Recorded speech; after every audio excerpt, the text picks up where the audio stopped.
జగన్మోహన్ రెడ్డి ఆయన పెట్టిన press meet, Bhogapuram airport కట్టింది నేనే అంటున్నా, జగన్మోహన్ రెడ్డి క్రెడిట్ కొట్టేశాడు చంద్రబాబు నాయుడు అంటున్నాడు కదా, మరి దానికేం చెప్తారు? మరి ఆంధ్ర ప్రజలకు నమస్కారం.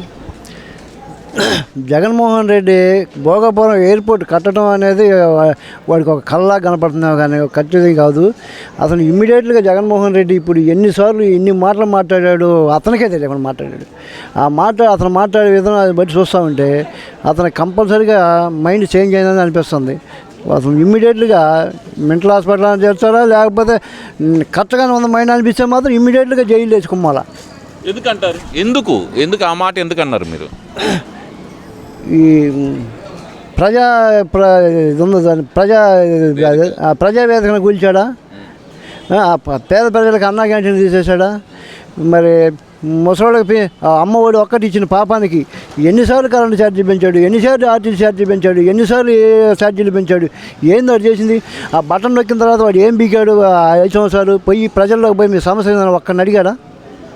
బటన్ నొక్కాడు, పోయి అన్న కూర్చుంటున్నాడు. ఇప్పుడు బాబు గారు కానీ పవన్ కళ్యాణ్ గారు కానీ కూటమి ప్రభుత్వంలో కూడా ఎంత జనంలో చొచ్చుకొని పోయి పిల్లలు కానీ పెద్దవాళ్ళు కానీ ముసలాళ్ళు కానీ మీ సమస్యలు ఏందని సొంత మనుషుల్లో పోయి అడుగుతాడు. ఇప్పుడు ఆయన చేశాడా? భోగాపురం ఎయిర్పోర్ట్ గురించి అసలు ఆలోచించాడు. అతను శంకుస్థాపన చేసిన బాబు గారే కదా. తర్వాత ఏం చేశాడు? ఎయిర్పోర్ట్ ఎర్రబోసుకోవడం దానికి నువ్వు ఎందుకు మరి దాని గురించి మాట్లాడగలిగే మధ్యలో? నీ గవర్నమెంట్లో చేయకపోయినా ఊరకు మాట్లాడేవుగా. మరి ఇప్పుడు పూర్తయిన తర్వాత ఇంకా ఎందుకు వస్తుంది నీకు అది? నీకు ఇప్పుడైనా బుద్ధి జ్ఞానం తెచ్చుకొని పద్ధతిగా ఉంటే కనీసంగా నీకు తన్నులు తినకుండా తప్పించుకుంటావు ప్రజల చేతుల్లో. ఎప్పుడైతే 11 సీట్లతో పక్కన పెట్టారో అదే ప్రజలు నువ్వు ఓటు కానీ వస్తే పిచ్చి కొట్టులు కొట్టి పంపిస్తారు తప్ప ఓటు లేరు. జనం అందరూ ఆలోచిస్తున్నారు. నీ శాస్త్రాలు నీ మాటలు ఎన్నోసార్లు ఇన్ని ఇసిగిపోయి ఉన్నారు. నీ పరిపాలన గురించి తీసుకోవాలి. రాజధాని రైతుల గురించి నీ పరమా? అసలు నీకు రాజధాని రైతుల మీద నీకు ప్రేమ ఉందా? లేదంటారా? ప్రేమ ఉంటే రాజధాని రైతుల మీద ప్రేమ ఉంటే గంజాయి పట్టుకొని పోలీసులు కొడితే నువ్వు ఎక్కడి నుంచో వచ్చావే, బెంగళూరు నుంచి వచ్చావే, తినాలి. నువ్వు అటు ఇటు తిరుగుతావు రాజధాని రైతులు. ఏందమ్మా మీ సమస్యలను ఒక్కసారి అడిగా. మనకు ఇదిగో వాళ్ళు వాడే భాష మనకు వద్దు. అసలు సమస్య లేదు. నేను రైతుల మీద ప్రేమ ఉన్నాడు. ప్రేమ ఉండోడు ఇక్కడ ముందుకు తిరుగుతా, రోజుకు 4 సార్లు తిరుగుతా. మీ సమస్యలు ఏదైనా ఒక్కసారి అడిగాడా? ఎవడో గంజాయి బ్యాచ్ గాడు అక్కడ పట్టుకుంటే బెంగళూరు నుంచి ఉరికెత్తుకుంటూ వచ్చావు. ఎవడో బెట్టింగ్లో చచ్చిపోతే ఒక తలకాయ తగ్గించుకొని పోయేదో పక్కన తీసి వచ్చినట్టు మీటింగ్ ఇచ్చావు. ఎవడో రౌడీ వాడు చచ్చిపోతే పోయావు. నీకు రైతుల మీద ప్రేమ, నీకు రౌడీల మీద ప్రేమ, గంజాయి బ్యాచ్ మీద ప్రేమ, నృత్య పనులు చేసేవాడు నాకు అని చెప్పి ప్రజలందరికీ అర్థమైపోయి పద్ధతిగా 11 సీట్లు పక్కన పెట్టారు. నువ్వు అదే కనుక సైలెంట్గా ఉండకపోతే ఇప్పుడు జరుగుతున్న డెవలప్మెంట్ గురించి కానీ అమరావతి గురించి కానీ ఏ ఒక్క మాట మాట్లాడినా ఓటు కోసం వస్తే నువ్వు కానీ నాయకులు కానీ సక్రంగా పక్కన పెట్టినటువంటి ప్రజలే ఓటుతోటి సక్రంగా పెట్టారు. చెప్పులతోటి కొట్టే పరిస్థితి తెచ్చుకోవద్దని చెప్పి ఈ సందర్భంగా తెలియజేస్తున్నాను. ఆ మాట అంటారు ఏంది? కూటమి ప్రభుత్వం మీద ప్రజలందరూ తిరుగుబాటు చేసే సమయం వచ్చేసింది అంటే మరి వాళ్ళు కూటమి ప్రభుత్వం ఇటుమిట్లు ఇచ్చారు మాట్లాడాల్సిందే. ప్రజలందరూ ఆనందంగా ఉండాలి. ప్రజలందరూ సపోర్ట్ కూటమి ప్రభుత్వం పుష్కలంగా ఉంది. ఎప్పుడైనా సరే అట్లా మరి మాట్లాడకుండా అమరావతిని గురించి అది అన్నాయంటే నిన్ను కూకటి వేలతో కొంగ తొక్కి జైలు వేసి చెప్పకూడదు అనిపించి రోజుకు 3 సార్లు పోలీసుల చేత కోటికి ఇప్పించాల్సి వచ్చింది అనుకుంటున్నావు. కావాలా అమరావతి అనుకుంటున్నావు, ఆంధ్ర రాజధాని అనుకుంటున్నావు, ఆంధ్ర అభివృద్ధి గురించి చెప్పాల్సినటువంటి ప్రతిపక్ష నేత నువ్వు మాట్లాడాల్సిన మాటలేనా? ఆంధ్ర అభివృద్ధి కుంటి పడితే అభివృద్ధి చేయమని చెప్పి మాట్లాడాలి. దాని గురించి మాట్లాడాలి. నేను వస్తే ఆంధ్ర ఇంకా ఎంత బాగా డెవలప్ చేస్తానని చెప్పాల్సినటువంటి ప్రతిపక్ష నాయకుడు నువ్వు మాట్లాడితే నీకు బుద్ధి జ్ఞానం ఉందా లేదా అని చెప్పి సందర్భంగా అడుగుతున్నా. మీరే నా మాట అంటారు ఏంది? ముఖ్యమంత్రి అక్కడ కూర్చుంటే అదే ఆ రాజధాని అంటున్నాడు కదా మరి ఆయన. ముఖ్యమంత్రి లెటన్ తోటిలో కూర్చుంటే లెటన్ కూడా రాజధాని అయిపోతుంది అంటారు. వచ్చా ఆ భాష ఏందండి అనాలండి. అది వాడు ఇప్పుడు ఒకటండి, ఆ భాష అనేది వద్దు. ఇప్పుడు ఆయన చెప్పిన దానికి మరి రాజధాని ముఖ్యమంత్రి అనే వ్యక్తి అక్కడ కూర్చుంటే అదే రాజధాని అవుతుందని చెప్పి మరి ఆయన మాట్లాడిన మాటలు, అలాగే ఒక నదిలో కట్టేస్తున్నాడు చంద్రబాబు నాయుడు రాజధాని అంటున్నారు కదా, మరి దానికి ఏం చెప్తారు? మంచి వాతావరణ ప్రదేశంలో మంచి వాటర్ ఫెసిలిటీస్ ఉంది. మంచి అనుకూలమైన వాతావరణ ప్రదేశంలో కడుతున్నారు. ప్రజలందరూ తెలుసు, ప్రజలందరూ ఆమోదం తెలిపారు. నువ్వు కూడా ప్రతిపక్షంలో ఉన్నప్పుడు నాకు ఆమోదమే, విజయవాడ గుంటూరు మధ్య అని చెప్పి ఆమోదం చెప్పావు. నువ్వు ఎన్ని మాటలు మార్చావు, అన్ని మాటలు చూశారు. నీ మాటలు ఇక నమ్మే పరిస్థితి ప్రజలు లేరు. సైలెంట్గా కూర్చుంటే నీకు పద్ధతిగా ఉంటుంది, గౌరవం దక్కిద్ది, చెప్పు దెబ్బలు పెట్టుకుని ఉంటామని చెప్పి ఈ సందర్భంగా తెలియజేస్తాను.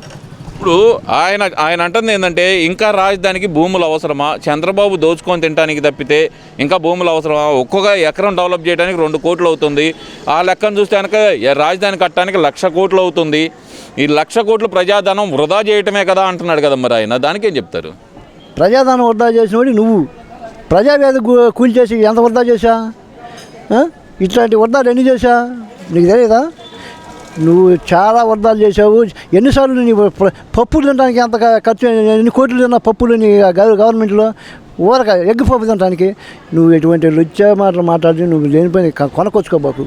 నువ్వు కరెక్ట్గా ఉండి మేరకు ఉండుకుంటే నీ అభిమానులు నీకు ఉంటారు. నీకున్న అభిమానులు కూడా ఇటువంటి వాటిగా మా సపోర్ట్ చేస్తున్నా పరిస్థితి తెచ్చుకోబాకమని సందర్భంగా తెలియజేస్తున్నా.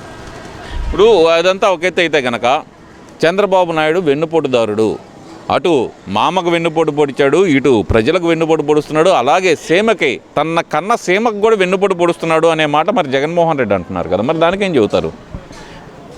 ఇదంతా అతని భ్రమ తప్ప. వెన్నుపోటు మామకు ఏం పొడిచాడు?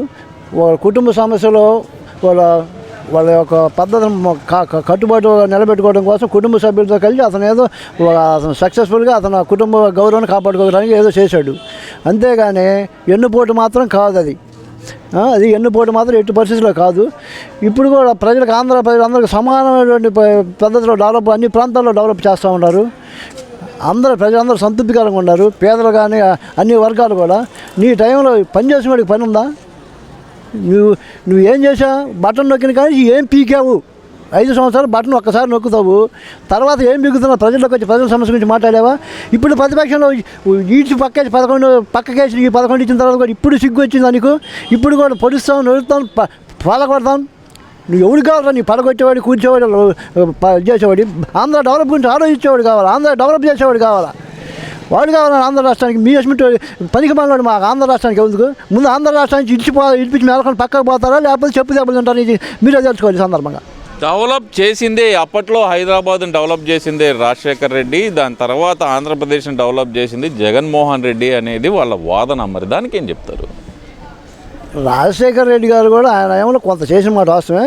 పూర్తిగా డెవలప్ ఎక్కువ పరిస్థితి చేసింది ఒక చంద్రబాబు నాయుడు గారు. హైదరాబాద్ చేసిన ఘనత ఆయనకే దక్కుద్ది. ఇవన్నీ అతనికి తెలియదేమో కానీ ఆంధ్ర రాష్ట్ర ప్రజలకి, తెలంగాణ ప్రజలకి అందరికీ తెలుసు. ఊరక అయ్యో తెలిసి తెలియని మాట అని చెప్పి అందరూ మాట్లాడుకునే పరిస్థితులు లేరు.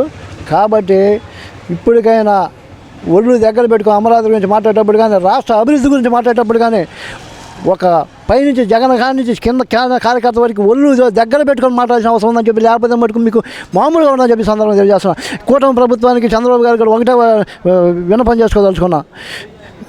అట్లా మాట్లాడిన ఎప్పుడైనా ఇమ్మీడియట్గా లోపలేసి ఆంధ్ర అభివృద్ధిని అడ్డుకోవడానికి ఇబ్బంది ఏదైనా పెట్టినా, అడ్డం పెట్టినా, మాట్లాడినా పాప పుణ్యం లేకుండా వాళ్ళని శిక్షించాల్సిన అవసరం ఎంత ఉందని చెప్పి సందర్భంగా ప్రభుత్వానికి కూడా నేను విన్నపం చేసుకుంటాను. రాష్ట్రంలో ఉన్న ప్రజల తరపున పోరాటం చేస్తుంది మేమైతే మమ్మల్ని మా మీద రెడ్ బుక్ అని అణిచివేసే కార్యక్రమం పెడతారా అనే మాట వైసీపీ నాయకులు అడుగుతున్నారు. మరి దానికి ఏం చెప్తారు?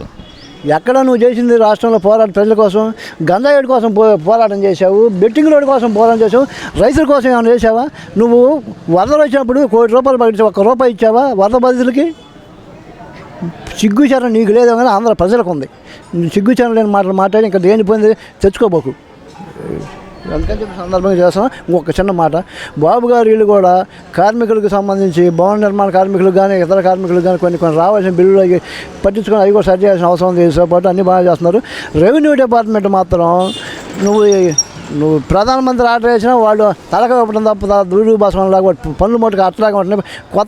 పాత శేషాలు పాత సారే మాదిరిగా ఉంది వాళ్ళ పద్ధతులు. వాళ్ళకి రెవెన్యూ డిపార్ట్మెంట్కి ప్రతి ఒక్క వార్డులో నెలలో వారం రోజులు వాళ్ళకి క్యాంపు పెట్టి స్పెషల్ ఆఫీసర్లను వేసి సీసీ కెమెరా నిఘాల్లో వాళ్ళు డిజైన్ చేసి శ్వాస పుస్తకాలు ఇప్పించాల్సిన అవసరం ఎంత ఉందని చెప్పి బాబు గారు తెలియజేసుకుంటూ, ఈ సందర్భంగా మన రెవెన్యూ డిపార్ట్మెంట్ కూడా ఇప్పుడు మార్పులు చేయాలా. పాత ఆఫీసర్లు పాత వాళ్ళు ఉంటే కింద గ్రామస్థాయి వార్డు సచివాలయం కానీ రెవెన్యూ డిపార్ట్మెంట్ అంటే వాళ్ళే ఉండటం వలన ఇంకా పాత నాయకులు చెప్పిన మాటలే కొంతమంది వింటూ ఉన్నారు. రెవెన్యూ డిపార్ట్మెంట్ పక్షాలను చేసి అటువంటి ఇటువంటి మార్చాల్సిన అవసరం ఎంత ఉందని చెప్పి సందర్భంగా గవర్నమెంట్ విన్నపించుకున్నాం.